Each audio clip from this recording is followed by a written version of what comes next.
আজ থেকে তুমিও মুক্তি পেয়ে গেলে। ঠিক তখনই আমার ঘাড়ে একটা ছোঁয়া অনুভব করলাম, একটা শীতল ঠান্ডা ছোঁয়া। ঘাড়ে হাত দিয়ে দেখলাম এটা বৃষ্টির পানি। তখন কিছুটা প্রাণ ফিরে পেলাম। ঠিক তখনই একটা বাড়ি থেকে একটা আওয়াজ শুনতে পেলাম, একটা মেয়ের হাসির আওয়াজ। তখন আমি মনে মনে ভাবলাম আশেপাশে বাড়ি আছে। তারপর আমি উঠে দাঁড়ালাম। দূর থেকে দেখলাম একটা বাড়িতে আলো জ্বলছে। দৌড়ে আমি সেই বাড়িতে চলে গেলাম।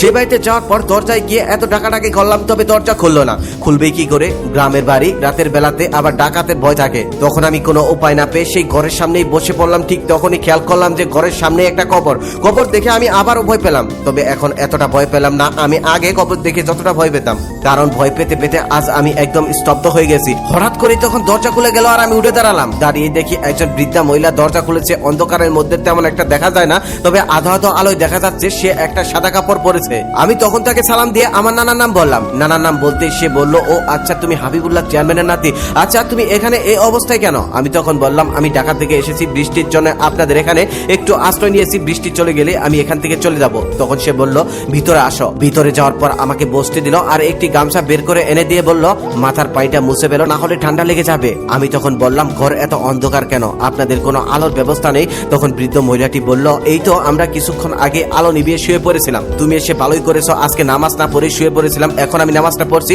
আর তুমি দাঁড়াও আমি আলো পাঠিয়ে দিচ্ছি। এই কথাটা বলে বৃদ্ধ মহিলা অন্য রুমে চলে গেল। কিছুক্ষণ পর এক হাতে কুপি আর এক হাতে খাবারের প্লেট নিয়ে আসলো অপূর্ব সুন্দরী এক নারী। মেয়েটা এতটাই সুন্দর যে এত সুন্দর মেয়ে আমার মনে হয় আমি জীবনেও কখনো দেখিনি। আধো আধো আলোয় মেয়েটাকে এত সুন্দর লাগছে, মনে হয় আসমান থেকে সাক্ষাৎ পুরি নেমে আসছে আমার সামনে। ঢিলে ডালা পাতলা একটা জামা পরা আর অপরূপ সুন্দরী দেখেই মনে হচ্ছে যৌবন ঢেলে পড়ছে তার সামনে। এসে আমার দিকে ঢেপ ঢেপ করে তাকিয়ে রইল। আমিও লাজ শরম ভুলে গিয়ে তার দিকে অবাক দৃষ্টিতে তাকিয়ে রইলাম। মেয়েটি তখন মুচকি একটি হাসি দিয়ে বলল, উনি আমার দাদি, দাদি নামাজ পড়তে গেছে তাই আমি খাবার নিয়ে আসলাম, আপনি নিঃসংকোচে খেয়ে নিন। আপনি ঢাকা থেকে এসেছেন, হয়তো আপনার অনেক ক্ষুধা পেয়েছে। আপনার নানা বাড়ি আমিও চিনি, এখান থেকে মোটামুটি ভালোই দূর। আমি স্থানীয় একটা কলেজে পড়ি, আমার মা নেই, ছোটবেলাতেই মারা গেছে।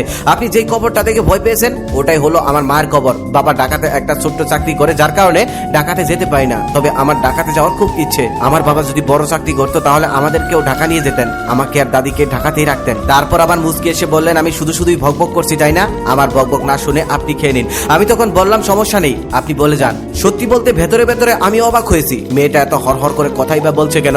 আবার আমি যে বাইরে কবর দেখে ভয় পেয়েছি এটা আবার সে কেমনে জানলো? তারপর আবার মনে মনে ভাবলাম গ্রামের মেয়ে তো বুদ্ধিমতী, হয়তো আমার মুখ দেখে অনেক কিছু বুঝে ফেলেছে। আমি আজ পর্যন্ত গ্রামে এত মিশুক আর কিউট মেয়ে কখনোই দেখিনি। ও কি রঙের কাপড় পরেছে সেটা তো বলা হয়নি। আকাশী নীল রঙের একটি জামা যেটাতে অদ্ভুত সুন্দর লাগছে তাকে, মনে হচ্ছে একদম সাক্ষাৎ পরি। মেয়েটাকে অল্প কিছুক্ষণের মধ্যে আমার ভীষণ ভালো লেগে গেল। খাওয়া শেষ করে আমি জানালার পাশে গিয়ে দাঁড়িয়ে দেখলাম তুমুল বৃষ্টি হচ্ছে, বৃষ্টি থামার কোনো নামই নেই। ঠিক সেই সময় মেয়েটা আমার পাশে গিয়ে দাঁড়িয়ে বলল, আল্লাহ কত সুন্দর বৃষ্টি, এই বৃষ্টিতে ভিজলে কতই না মজা হতো, কিন্তু ভিজলে যে ঠান্ডা লেগে যায় আর দাদিও যে বকা দিবে তাই তো ভিজে যাবে না। আমি তখন মনে মনে ভাবতে লাগলাম কত সাধারণ একটা মেয়ে, মুখে যা আসে তাই বলে দেয়, মুখে কোনো কিছু আটকায় না। ঠিক তখনই মেয়েটার দাদি এসে বলল, আজকে তুমি থেকে যাও, আজকে বৃষ্টি থামবে না। আমি তখন বললাম না, বৃষ্টি থেমে যাবে আর কিছুক্ষণ পরে আমি চলে যাব। তখন সে আমাকে বলল, তুমি আমার থেকে বেশি বুঝো না, এটা আষাঢ়ি বৃষ্টি এত সহজে থামবে না। একটা জিনিস ভেবে আমি অবাক হচ্ছিলাম, আমি তাকে দাদি বলছিলাম অথচ তিনি আমাকে বাবা বলছিলেন। আমি বুঝতে পারছিলাম না তিনি কি খেয়াল করতে পারছে না নাকি। আমি মনে মনে ভাবলাম হয়তো বয়স হয়ে গেছে তাই খেয়াল করতে পারছে না, হয়তো তার আমার সমবয়সী কোনো ছেলে আছে।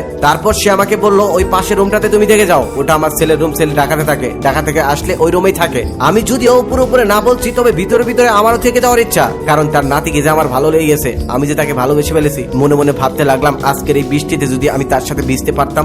অবশেষে সেই সুযোগটাও এসে গেল।